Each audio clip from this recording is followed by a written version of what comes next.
Mario Kart is a truly unique experience. With titles like Forza, Gran Turismo, Dirt, and even Need for Speed.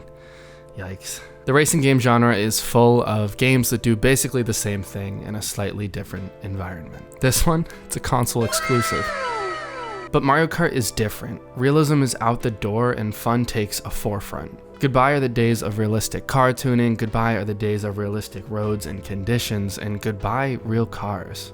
Oh, hello real cars, didn't see you there. In Mario Kart, you get the competitive magic of racing against your friends with fun additions like creative, inventive, colorful, characteristic yet simplistic courses, and a multitude of bananas and seashells that you can huck at your friends like it's 7th grade gym class. And Mrs. Robinson says it's time for dodgeball. Also, it's fun at all levels. Yes, I can hand the controller to my mom, and yes, she probably won't get last by much, but I can also spend hours sweating profusely in the corner as I try to figure out the exact perfect way to find every shortcut and efficiency inside each meticulously crafted stage. Mario Kart is one of the last franchises that truly celebrates couch multiplayer, and even though you might want to choke your friends to death every time they get a blue shell, it brings people together. However, for me, and hear me out here, one stands above the rest.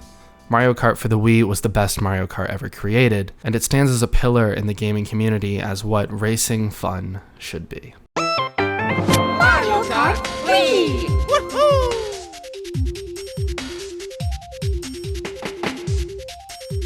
Let's go! Do kids like numbers? Because it's actually the best-selling Mario Kart of all time, and it's the 9th best-selling game of all time.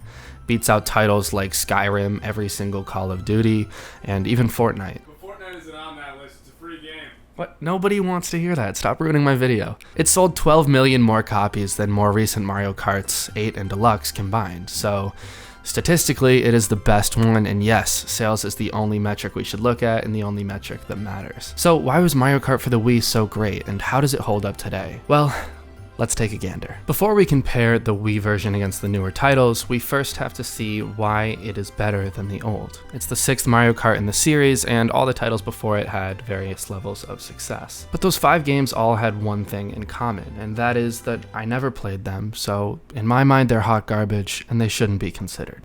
That makes the video a lot easier to make, thank God. Comparing Mario Kart Wii against 8 and Deluxe is a much tougher battle. On one hand, 8 and Deluxe, which from now on I'll just refer to as 8 because I should hit 10 minutes either way, well, they have better graphics, they have better controls, and arguably more polished map design than previous games, and more polished all around, which isn't always a good thing, as I'll get into later. 8 plays in 60 frames per second flawlessly, and has 48 courses, 42 characters, 8 battle arenas, 5 battle modes in what many call the best battle mode since the SNES days, and you can switch things up and play on the go.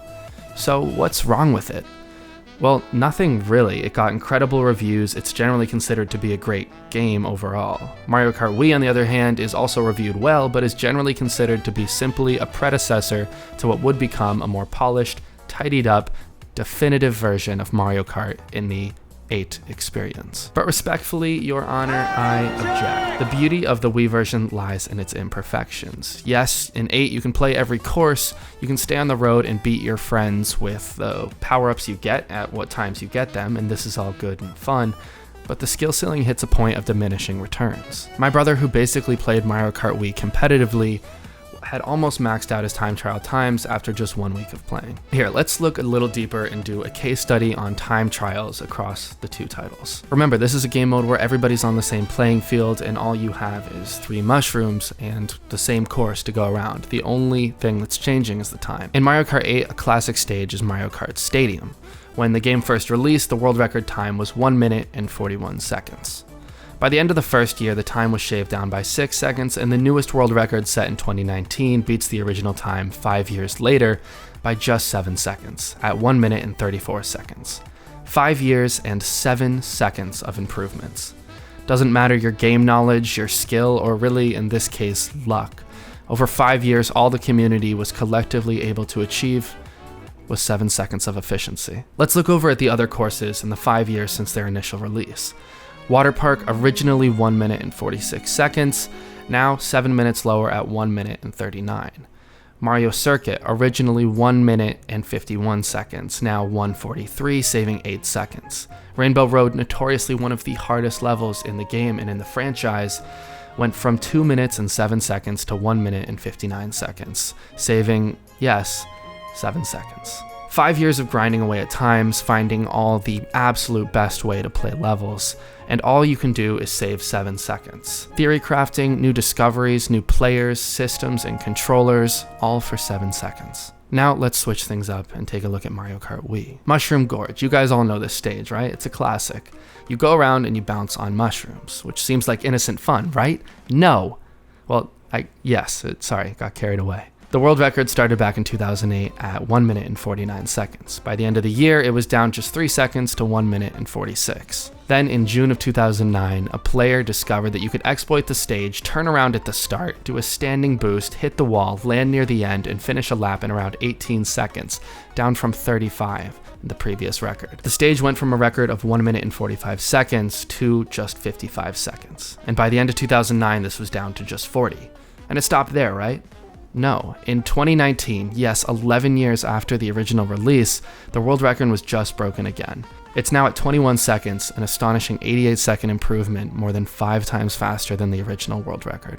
Yes, this run looks like a buggy mess, but every single second is painstakingly calculated. Where to hit the wall, when to turn, how to do it for 3 consecutive laps perfectly. Now, yes, you probably wouldn't do this in your standard couch multiplayer game, but it's this kind of speedrunning that has kept the game alive and well for 11 years. And more on that later. Let's look at another. Coconut Mall is a standard course. The world record started at 2 minutes and 6 seconds, and now stands at just 31 seconds, down 95 seconds over 11 years. This world record, by the way, was set last week in 2019. All right, one last one, and this is super interesting. N64 Sherbet Land, the one with the penguins. Originally 2 minutes and 14 seconds.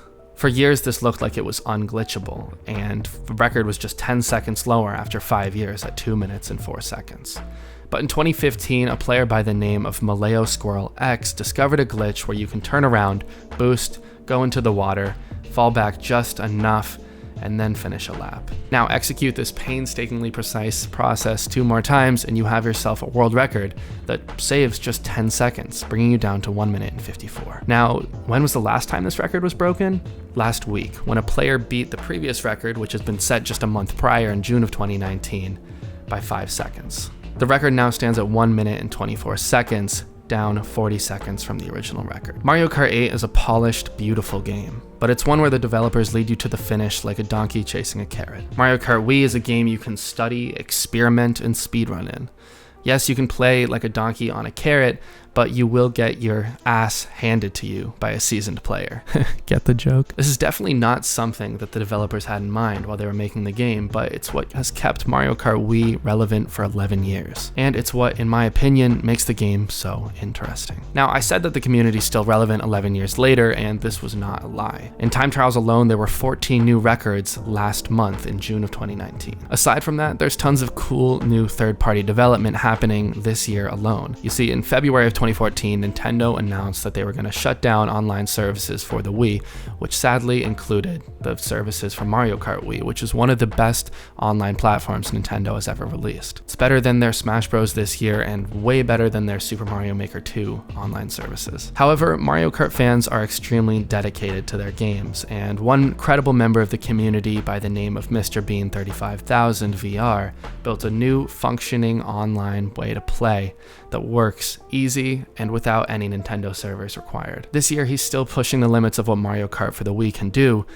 4 months ago, working on a mode that allows you to double the limit of players from 12 to 24. Wait, that's illegal. Popular Mario Kart Wii YouTubers, which yes, that's a sentence, and yes, that's very much a thing, are still growing in 2019, and YouTubers like Troy at TWD98 are regularly pulling in 50,000 plus viewers per daily episode. Nick at Nmead, a former #1 time trial world record champion, will keep you updated on world record updates, and again, there are tons to report each month. You can see their channels linked below, and I'll also put Mr. Beans down there. And again, he's the best person to follow for technological updates, as he is the one who's actually making them. If you're bored of speedrunning the original tracks, or maybe if that's not your thing, you can go and play hundreds of fan-created tracks, which are still being released today. One was dropped yesterday, and you have more than 20 released this month in July already. Mario Kart 8 and Deluxe are wonderful games, and they stay true to the series. But what you see is what you get. There's no deeper level to them, and there's no speedrunning community that's really relevant nowadays. No custom tracks, no multiplayer mods, and a lot less of the magic that made Mario Kart for the Wii so incredible. As I'm sure you've gathered, there's no better time to play Mario Kart than in 2019. If you still have a Wii or even a Wii U lying around, go dust it off and try it out. Head over to Mr. Bean's channel, he'll get you set up for online,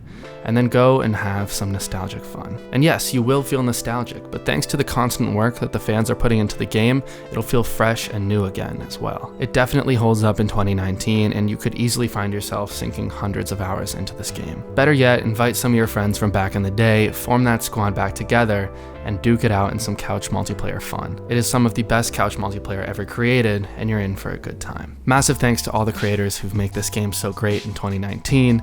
Thanks to Mr. Bean, to Troy, to Nick, and countless others. Now, as you guys know, I've been trying a new format for videos recently, and I'm having a ton of fun with it, but it's extremely time consuming, and I have to go and write out a script, do research, and try to make a good video all around. And then the editing, the filming, I have a real camera now, which might be a mistake. I have to go and put that all together, and it takes a lot of time, and I'm a busy person. I have a job, I'm a full-time student, and it's a lot to balance. So to help incentivize making videos for me and to help kind of rationalize making them, I've created a Patreon, and I'm testing it out.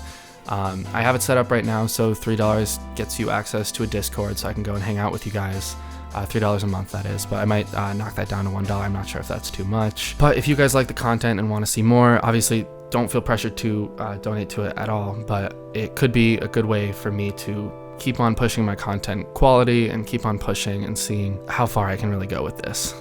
And also, massive thanks to all of you who helped me reach 10,000 subscribers. I never thought I'd see the day, but it means a lot to me, so thanks to each and every one of you. Anyway, thank you guys for watching. This has been Meraki. Bye-bye.